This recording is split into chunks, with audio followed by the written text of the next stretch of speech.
सध्या भीषण वीज टंचाईचं संकट घोंघावतंय। देशातील सर्वात मोठ्या कोयना जलविद्युत केंद्रामध्ये पाणी टंचाईमुळे वीज निर्मितीवर मर्यादा आल्यात।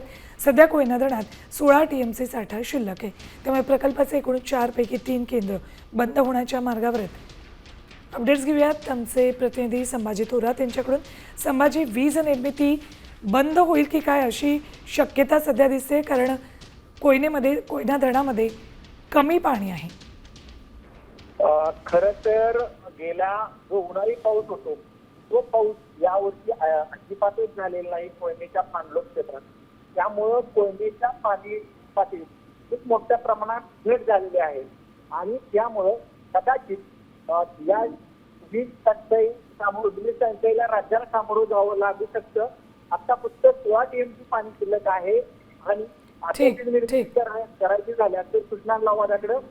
ठीक, धन्यवाद संभाजी या संपूर्ण माहितीसाठी। तर राज्यावर वीज टंचाईचं संकट घोंघावतंय, कारण कोयना धरणामधला साठा कमी झालाय।